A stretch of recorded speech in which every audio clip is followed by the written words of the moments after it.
ভিক্ষুক রাস্তা দিয়া যায় আর জমিদারের পুত্রবধূও যায়। একজন সামনের থেকে আসতেছে, একজন সামনের দিকে যাইতেছে। দুইজনের ক্রসিং এর সময় ভিক্ষুকের গায়ের কাদা জমিদারের পুত্রবধূর গায়ে লেগে গেছে। সে দুনিয়া আন্ধার করে ফেলছে, স্বামীকে ডাইকা নিয়ে আসছে, বলছে ভিক্ষুক আমার কাপড় নষ্ট করে দিছে। সে শুধু ভিক্ষুক ছিল না, বৃদ্ধ ছিল। বৃদ্ধ ছিল না শুধু, জীর্ণ ছিল, শীর্ণ ছিল। শরীরে কাপড় ছিল না, ফাটা চিরা কাপড় ছিল। পায়ে জুতা ছিল না, পেটে ভাত ছিল না। জমিদারের পুত্র সইতে পারে নাই, যৌবনী শক্তি সয় তো সয় কি কইরা।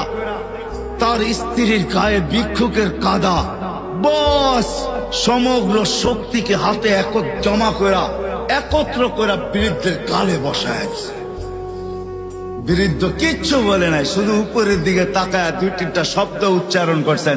শব্দগুলা হলো ইয়া মাল্লাহ তারা হলো ওয়ুন, ও আল্লাহ তোকে চোখে দেখা যায় না। ও তারা কুল্লা শাই, তুই সব দেখিস।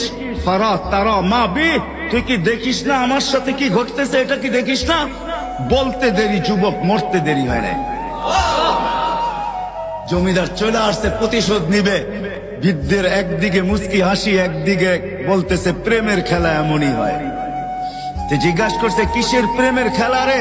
বলছে ওর প্রেমিকার গায়ে আমার কাদা লাগছে, পায়ের কাদা লাগছে, ও সইতে পারে নাই।